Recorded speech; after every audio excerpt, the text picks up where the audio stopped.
Entonces hoy vamos a hablar de la enfermedad de jarabe de arce, que pues es una enfermedad huérfana. Yo no he visto neonatología, ni pediatría, ni gineco, nada de eso, pero pues el caso lo hice basada en la revisión de literatura de artículos que pues realicé para exponerles el tema, y pues también tuve que consultar algo de bebés y de edema cerebral en ellos para poder exponerles. Entonces, si de pronto alguno tiene una pregunta, me dicen, yo se la respondo, y si no, pues aquí hay profes que me pueden colaborar con eso. Esta es una paciente entonces femenina. Es producto de cuarta gestación, de una madre de 26 años y un padre de 31 años. Pues la madre, perdón, tuvo un embarazo de curso normal, un parto autóxico, es decir, que transcurrió sin anormalidades. Tuvo respiración espontánea, llanto vigoroso, buen tono muscular, un peso de 3.400 gramos y talla de 54. Esto pues es entre los valores normales, estando un poquito pues como al límite. Estuvo pues como la bebé gordita y grandecita. Y la bebé, pues cuando nació, se le realizaron paraclínicos que estuvieron entre los valores normales. Entonces se dio egreso a la bebé y a la mamá, pues sin complicaciones. Listo. Resulta que al séptimo día, pues, de la bebé haber nacido, reingresó al hospital porque tenía una historia de 2 días de evolución de mala actitud alimentaria, es decir, que tenía mala succión, la bebé vomitaba, estaba letárgica, tenía hipoactividad, llanto débil, y resulta que tenía en la orina un olor como azúcar quemada. Al examen físico, entonces la frecuencia respiratoria era de 34, una frecuencia cardíaca de 165, temperatura de 37, saturando 96, un peso de 3.400 gramos, o sea que no subió de peso en esos 7 días. La bebé estaba hipoactiva, tenía unos movimientos pues raros en las extremidades superiores como de boxeo, pues que simulaban boxeo, y pedaleo en las extremidades inferiores. También tenía respiración irregular y bradipnea. Y algo muy importante es que la bebé presentaba las fontanelas tensas y ligeramente abombadas. Entonces eso lo vamos a tener en cuenta, y ahorita pues cuando les hagamos la exposición hablaremos de qué tiene la bebé, como sus diagnósticos diferenciales y cuál es el subtipo de la enfermedad. Para empezar entonces, la enfermedad de jarabe de arce también la encontramos como leucinosis, cetonuria de cadena ramificada, y esta pues también se puede llamar enfermedad de orina en jarabe de arce o solita enfermedad de jarabe de arce. Esta hace parte de las enfermedades de los errores innatos del metabolismo, que también está la acidosis metilmalónica, está también entre ese tipo de trastornos los defectos en el ciclo de la urea y pues esta enfermedad, ¿cierto? Y otras tantas raras. Es una enfermedad pues autosómica recesiva, afecta por igual a hombres y a mujeres y se genera por un trastorno en el metabolismo de los cetoácidos de cadena ramificada, que ya ahorita se los voy a explicar, pero para pues, empezar son 3: valina, leucina e isoleucina. Y eso se da por mutaciones en el complejo mitocondrial deshidrogenasa de cetoácidos de cadena ramificada. Yo sé que eso suena súper extraño, pero pues porque es como mucha bioquímica, pero ahorita se los voy a explicar con una gráfica que les preparé. En la epidemiología tenemos que a nivel mundial afecta 1 por cada 185.000 nacimientos, ¿cierto? Pero si vamos a poblaciones en Estados Unidos como Pensilvania, Kentucky, Nueva York, Indiana, Wisconsin, Michigan, Iowa y Missouri, vemos que la incidencia es muy grande, pues o sea, se reporta una alta frecuencia pues, de nacimientos de 1 por 380 nacimientos. Y es porque, o sea, pues es muy grande la frecuencia, muy alta, perdón, y es porque en estas poblaciones habitan unas comunidades religiosas llamadas menonitas o grupos Amish. Pues son dos diferentes, pero en estos dos grupos religiosos se ha visto una alta incidencia de las mutaciones que generan esta enfermedad. Entonces también hay que tener en cuenta, porque pues consulté y en Colombia, principalmente en Bogotá, Cali y Medellín, también viven menonitas. Entonces de pronto pues tenerlo en cuenta para si pues lo vemos en un futuro. Listo. En cuanto a la fisiopatología, tenemos pues que este metabolismo se va a presentar en la membrana interna de la mitocondria, y sabemos pues que el catabolismo es pasar de algo muy grande a algo muy chiquito, y eso es lo que va a hacer la valina, la isoleucina y la leucina, que son los 3 aminoácidos de cadena ramificada. Ay, esperen, ¿están viendo mi cursor? Sí, claro, Sí, sí, vale. Sí, señor. Ah, listo. Entonces la valina, isoleucina y leucina van a pasar como por 3 etapas, para convertirse en acetil-CoA, succinil-CoA y acetoacetato, que estas dos primeras pues van a pasar al ciclo de Krebs y gluconeogénesis pues para producir energías ATPs, ¿cierto? Entonces vienen estas tres y pasan por el primer paso, que es la descarbamilación, que cuando pasan por este van a generar como que un apellido, por decirlo así. Aquí se llaman aminoácidos de cadena ramificada, y cuando pasan por la descarbamilación, ya por el proceso que se da, se van a llamar cetoácidos de cadena ramificada, que en la siguiente diapositiva les voy a decir cuáles son. Luego pasan por otro paso, que es la descarboxilación, y aquí es donde actúa el complejo mitocondrial deshidrogenasa de cetoácidos de cadena ramificada, ¿cierto?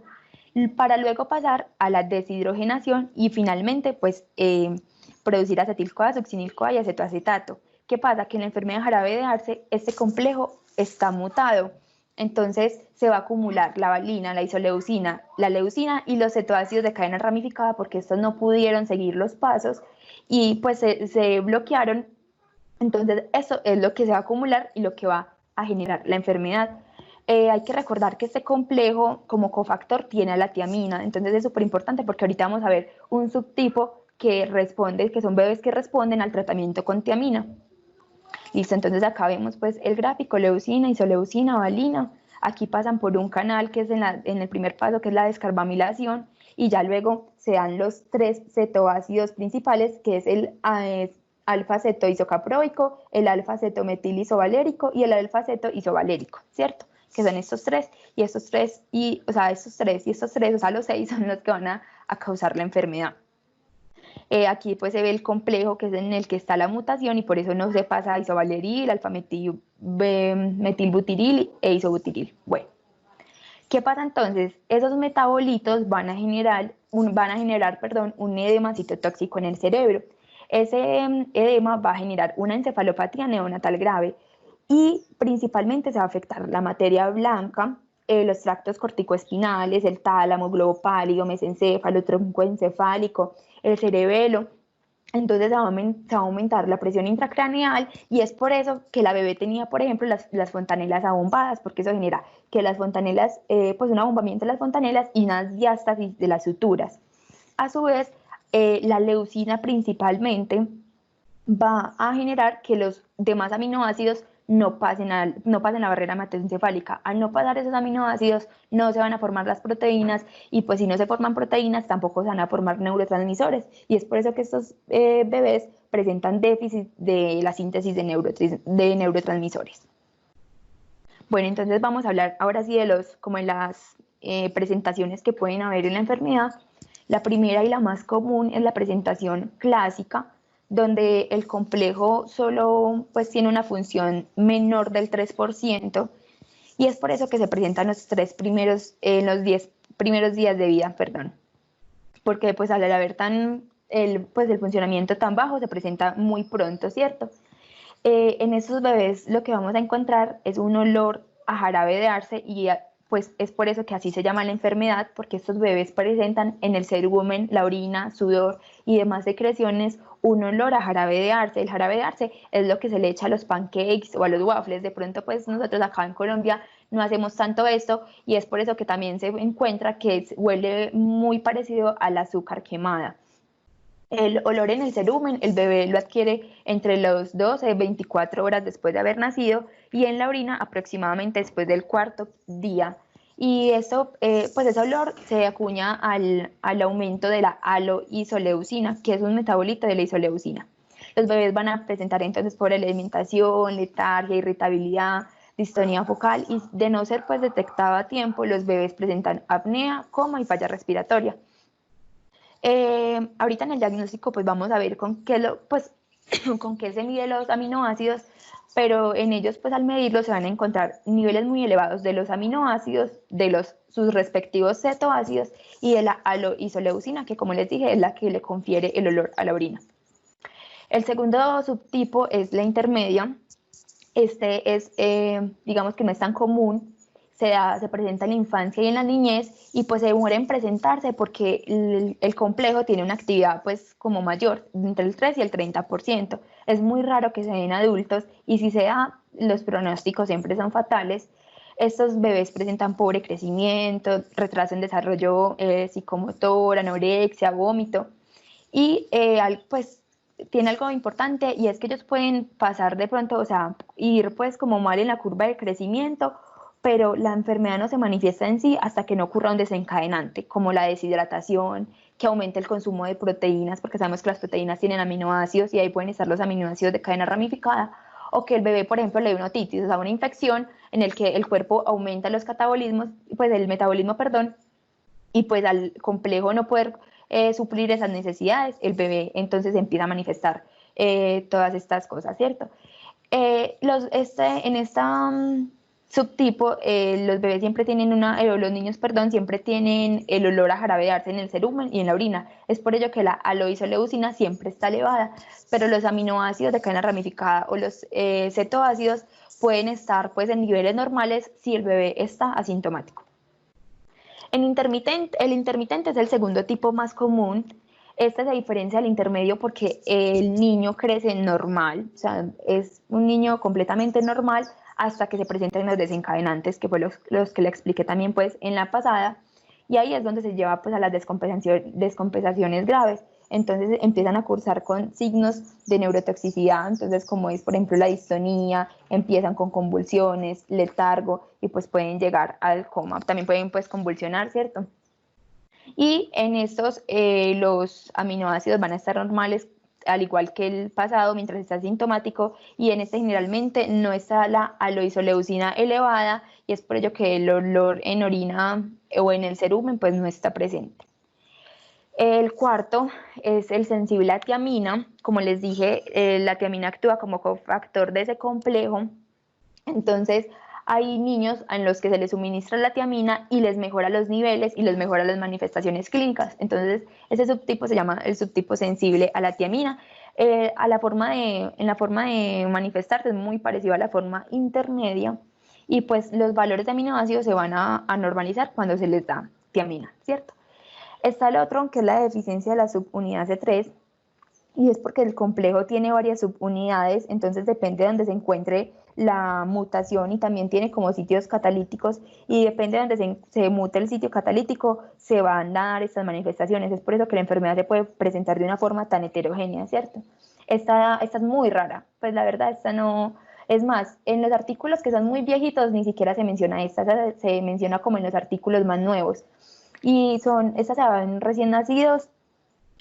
Su presentación es parecida al del tipo intermedia. En estos bebés hay acidosis láctica pues que predomina en ellos. Empiezan con un deterioro neurológico no tan marcado como el del tipo clásico, con hipotonía, diferente a los bebés de tipo clásico que generalmente cursan es con hipertonía.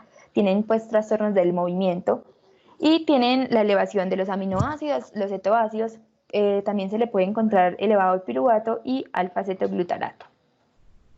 Bueno, el diagnóstico, digamos que en todas las enfermedades huérfanas, uno pues al ver un bebé así o una persona así, uno no piensa de inmediato en una enfermedad huérfana, uno piensa en otras cosas. Entonces, por ejemplo, un bebé con edema, que empiece a convulsionar, con coma, o que se le empiezan a bombar las fontanelas, uno piensa que tiene una encefalitis, una meningitis, o de pronto una hipoglicemia. Entonces, para eso pues para llegar a hacer estas 3 pruebas, que son las que aparecen acá en esta diapositiva, ya se tuvo que haber hecho todas como las pruebas de rutina al bebé y hacer pues como diagnósticos de imagen, ¿cierto? Pero para hacer el diagnóstico de una enfermedad grave de Arce, entonces se va a hacer un análisis pues de aminoácidos en plasma, cromatografía de gases con espectrometría de masas en orina, que esta es muy rara y pues la verdad es, o sea, si uno busca los artículos de otros países, en todos los países la hacen, incluso al nacimiento. Si no estoy mal, creo que es Estados Unidos uno de los países que hacen como pruebas de rutina esto, medirle los aminoácidos a los bebés en plasma. Aquí en Colombia no se hace eso de rutina. Y está la tira de prueba de cetonas en orina, que pues los bebés tienen cetonuria, entonces saldría positiva. El tratamiento, en cuanto al tratamiento, es algo que, mejor dicho, un médico general no trataría porque, o sea, no va a tratar porque eso lo trata en neurología, endocrinología, nutrición y los médicos internistas. ¿Y es porque depende de la edad en la que se presente, entonces lo que van a hacer es medir el bebé que, pues, cuál sería el aporte calórico que necesita, aporte de grasas, proteínas, etcétera, porque estos bebés lo que van a hacer es que les van a quitar las proteínas y se les pues se les va a dar como el suplemento, depende de la edad y de lo que necesite. Entonces estos bebés se tienen que alimentar con unas como fórmulas pues de leche en las que se debe estudiar si las proteínas que trae esa leche están formadas con los aminoácidos de cadena ramificada, porque pues si lo están ya sabemos lo que va a pasar. Entonces digamos que el tratamiento es súper riguroso y lo trata especialistas en nutrición y pues médicos especialistas en los errores innatos del metabolismo. Pero ante un contexto agudo hay tres objetivos principales y es la eliminación rápida de los metabolitos, pues, que en los artículos hablan como de hacer una diálisis, pero que pues en bebés es muy complicado. También se ha estudiado el trasplante de hígado y también es súper importante pues como pilar de tratamiento que el bebé no está comiendo, no se está alimentando, entonces darle un buen soporte nutricional pues como para que supla las necesidades del catabolismo y el anabolismo. Y pues de sostén son bebés que o niños pues que ya crecen digamos que alimentados de esa forma y que ya a medida que crecen les van incrementando cositas en la dieta, pero eso sí, las proteínas siempre van a quedar más bien restringidas. En cuanto al pronóstico, pues depende de la edad, el subtipo que se presente. Recordemos que la clásica es el más común y es la más letal porque se presenta en cuestiones de días y si no se detecta, pues el resultado es muy fatal. Y también que ya después de los 6 años de vida, digamos que lo que se presenta no podría ser tan grave porque pues ya el organismo sabe como tolerar mejor el estrés. Sin embargo, pues es una enfermedad que uno no la piensa a la primera y que debemos estar pues como atentos a eso, recordarlo pues como conclusión, recordarlo de que sea en poblaciones menonitas, que aquí en Medellín habitan estas poblaciones religiosas, entonces si se presentan de pronto con un bebé, que vemos esos signos, que aparte pues son de esa comunidad religiosa, entonces abrir los ojos de que puede ser una enfermedad, dejar de arse y ya.